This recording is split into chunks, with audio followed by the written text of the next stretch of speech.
Excellent. Hey, well, I just want to say thank you for joining us today. We acknowledge how your time is really valuable. My name's Richard Barter. I manage the Share the Road campaign. We're fully funded by Waka Kotahi, and the goal of the campaign is good road sharing between professional drivers of heavy vehicles and people who ride bicycles. We've been running workshops since around 2014. In that time, we've run workshops for over 4,500 people on bicycles.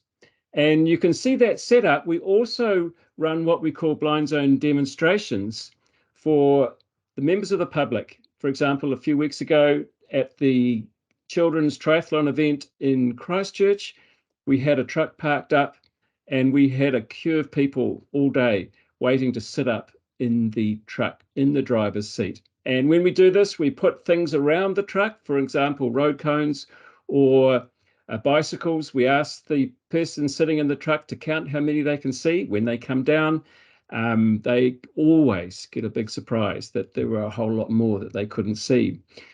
We run workshops for heavy vehicle drivers. Ideally, we get them out on bikes, or we have a way of simulating road situations, as you can see in the image there. And we've run workshops for over 4,000 people who ride bicycles.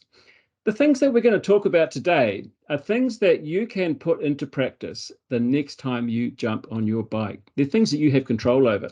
And when you're out on your bike, effectively, there are two things you have control over.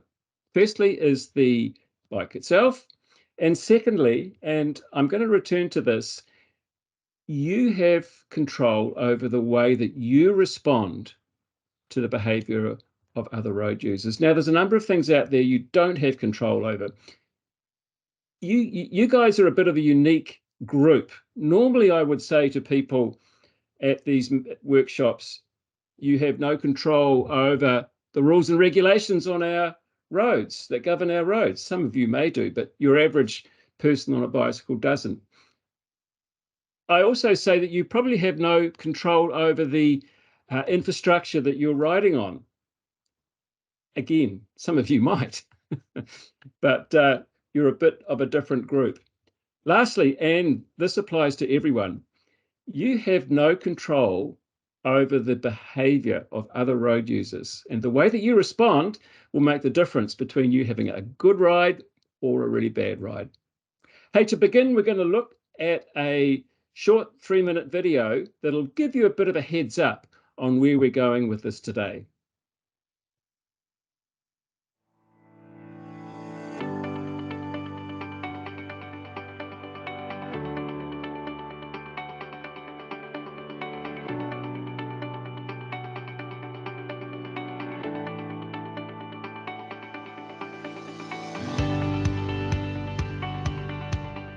I do like to use quieter roads. If I have to head into the heavier traffic, I'll try and choose, first of all, times of day when possibly it's not going to be that frenetic and frantic. But if it just is that time of day, there's certain things that I can do to make myself more visible and safer on the road. So making sure that you're visible, you're bright, you're not blending in road colours, and be predictable so that they kind of know what I'm doing. If you're zigging and zagging in and out of the sides of the road as you're going because you're kind of wanting to hug the pavement because you're a little scared, well, I think for a driver that must be so confusing. You know, is that person pulling over? Are they pulling out? What are they doing? You know, it's not predictable. So I ride that little bit further out. By being that little bit further out, I don't have to duck and dive around all the stuff that is on the road or parked cars, things like that.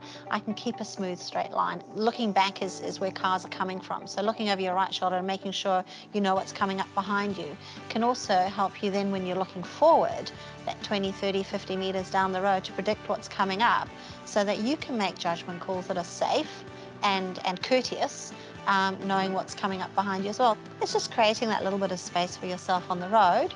I think as long as we can all start actually behaving in a similar manner, drivers can actually start working out as well what cyclists are doing. I pull up into the section and I'll pull quite close to the curb so I know that somebody cannot come up on the inside of me. But then when you've got to turn the corner, you've got to pull wide to go round. You've got 20 metres of trailer behind you.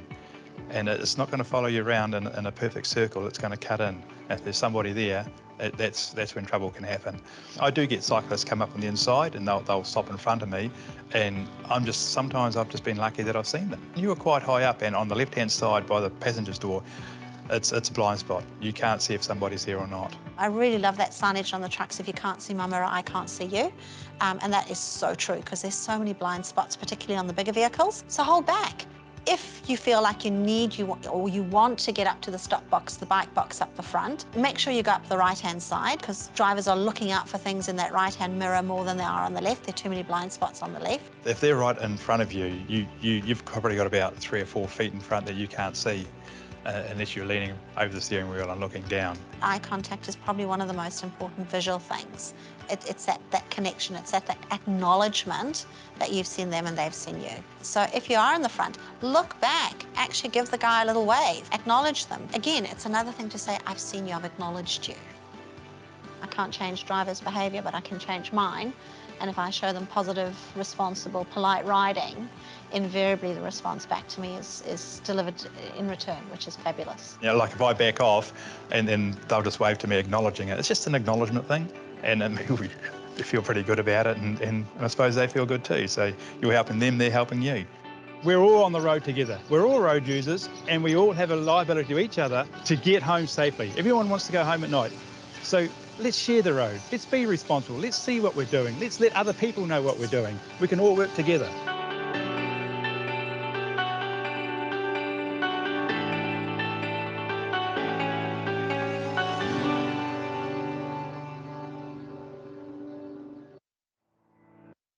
There you go. Well, how was that? Did anyone spot the typo in the last side? Predictable. Hey, this is a situation which is a little bit probably extreme, but it's true. The person sitting in the driver's seat of that big red truck cannot see anything of the person who's sitting on the bicycle in front. These sorts of trucks were never designed to be around our urban roads. They were designed to be on highways in the US where they couldn't hit anything if they tried. But unfortunately, these sorts of trucks do come into our urban areas. And we're going to just look at some of the nature of Blindzone workshops today. You notice I call them Blindzone workshops. We feel that they're much bigger than spots. So we're going to discuss the issues. This is a kind of a bit of a worst case scenario again, but the thing is, when you are on your bicycle and you are near a big truck, you don't know what the driver can see and what they can't see. And what we're suggesting here are ways to manage that situation so that you can ensure you're safe. All right. Now, what we're going to do, if we were together out walking around a truck, you would see the things that I'm going to explain to you with little videos, but we set up these videos in order to be able to convey this information during the COVID lockdowns. So we're going to start here with my offsider, Kelvin, who should have been here today, but he's down in Otago, riding past this truck. Again, this is one of the worst out on the road in terms of the driver's ability to see.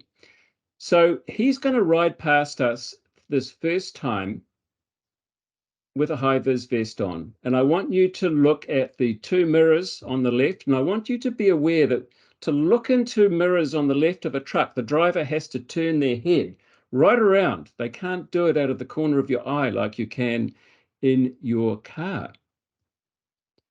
Now notice he comes down. You can see he's much smaller in that mirror. He's disappeared now altogether, and then he appears when he comes out front. I'm going to do that again, and I want you to just try and note what's happening on the right side of the screen compared to where he is in the driver's view. See, he's coming down and going past. Now, just to say, he's on the left-hand side of that truck. All right, now we're going to go to a scenario where Kelvin will be riding down the right-hand side of the truck. And I want you to note just how much easier it is for the driver. Hang on, let's try that again. No.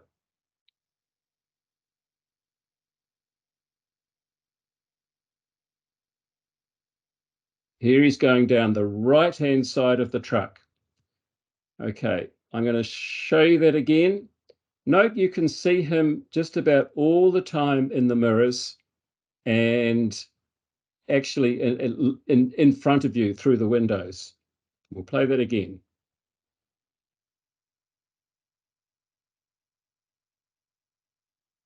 Okay, so what we're saying here is that riding down the right-hand side of the truck means you are visible nearly all of the time.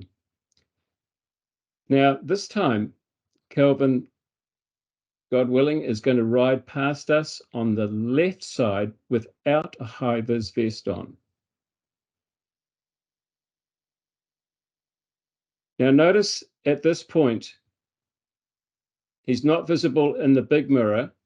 He is visible in the small mirror, but look how hard it is to see him. There he goes, out the front. I'll play that once again.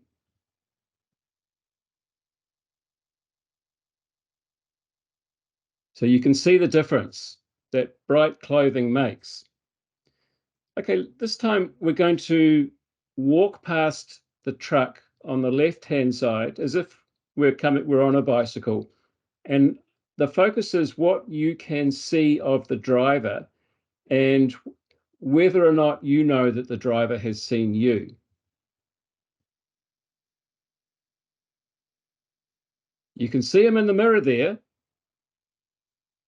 but it's hard to tell whether he's seen you. Now, you're in the blind spot now, blind zone now. This is a bright day, very difficult to know whether they've seen you. This time, we're going to walk down the right-hand side of the truck. Now he can probably see you, and he's probably, you will capture his attention in that mirror. He's a bit easier to see at this point. When you're in front, he's still difficult to see.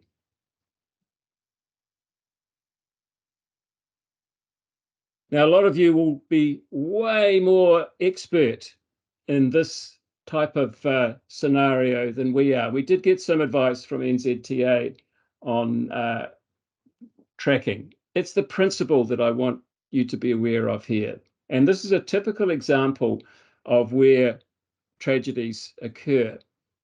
The truck will come up to a set of traffic lights. They'll stop. They're going to make a left-hand turn. The person on the bicycle will come up on the inside thinking they are in the right place because they're in a green cycle lane. The truck starts going forwards. Now, to get around that corner, as you can see by the little tiny dotted line where the right wheel is, they go straight for some time. And it'll be easy for the cyclist not to notice the indicators and to assume that they're going straight ahead, for them to put their head down and start riding straight ahead.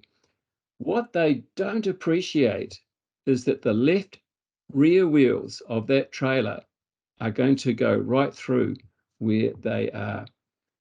We've got a little video now which shows a setup that we take with us. We've got a little map printed onto PVC and a toy truck, and we get the participants to actually drive the truck through this intersection.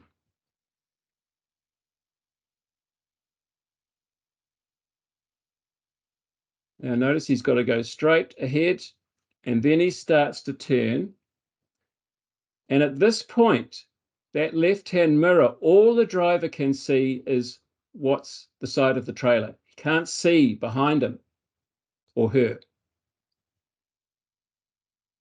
All right.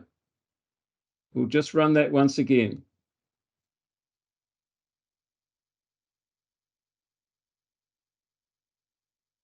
So if the driver hasn't noticed that the person on the bicycle is there, at this point, they cannot see them at all.